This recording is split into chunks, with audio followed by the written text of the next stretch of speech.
কিরে মামা, ফিটিং কি সেই লেভেলে চলতেছে নাকি? এই তো মামা চলতেছে, বুঝেছ না, এই আর কি। ও, কয় নাম্বারটা এটা? মামার নাম্বার তো মনে নেই, মাকে চলতেছে। ও আচ্ছা।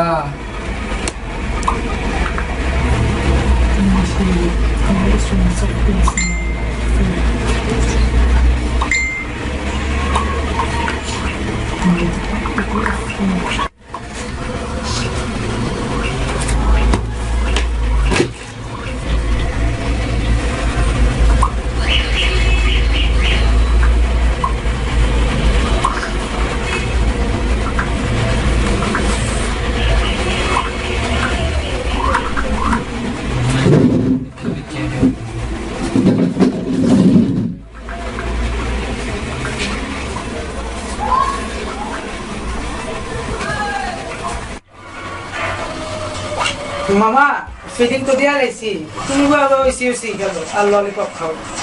আরে রে মামা, তোমার যে ফিটিং দেখুন না, কিছুক্ষণ পরে ব্লকে ভিডিও থাকবা না মামা, আজকে ফাইনাল, দেখো একটু পরে রেজাল্ট পাবলিশ করবে। দেখুন না তোমার কি রেজাল্ট আসে। রেজাল্ট অবশ্যই ব্লকে আসবে, টেনশন করো না মামা। তোমার কানে কানে করে দিচ্ছিল, দেখুন না আমার ব্লগ। তুমি এক দাও, ছিল না ব্লগে।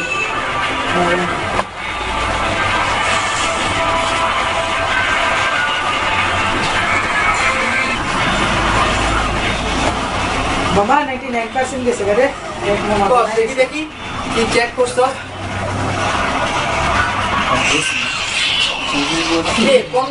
কোন দিন থেকে এই চেক গুলো করলি? আমাদেরকে একটু তো দেখালি না। মামা নিজে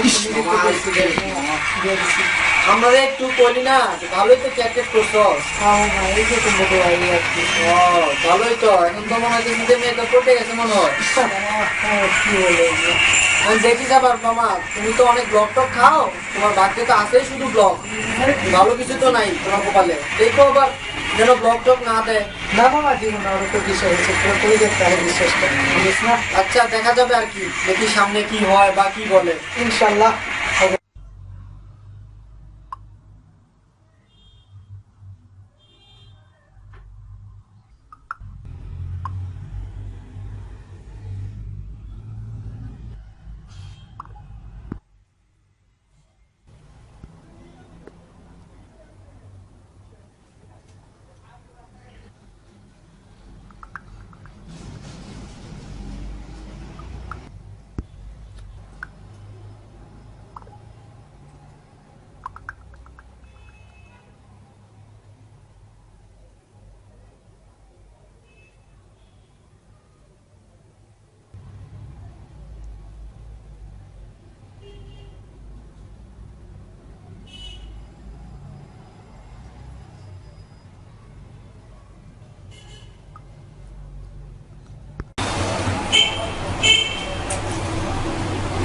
এটা আমার কি হলো মামা, এখন আমার কি হবে?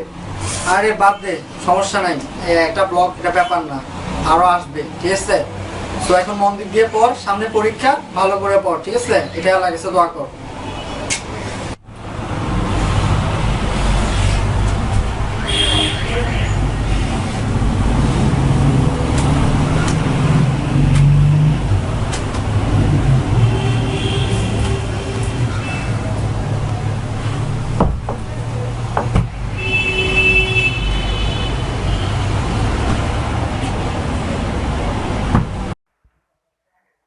এই শর্ট ফিল্মে কিশোর চরিত্রে যে কিশোরটি অভিনয় করেছে, ওর মতো আমাদের সমাজে আরও অনেক কিশোর আছে যারা বয়ঃসন্ধিকালে ফেসবুকের প্রতি এতটাই আকৃষ্ট হয় যে সে তার পড়াশোনা তথা তার পরীক্ষা ক্ষতি হওয়া সত্ত্বেও ফেসবুকের প্রতি ঝুঁকে পড়েছে। এমনভাবে এখানে এর কিছু চিত্র তুলে ধরার চেষ্টা করেছি। আশা করি আপনাদের পরিবারের কিশোরদের প্রতি আপনারা এমনটা সচেতন হবেন যেন ওরা বয়ঃসন্ধিকালে ওদের পড়াশোনা ভালো মতো করে ভালোভাবে ভবিষ্যৎ করতে পারে।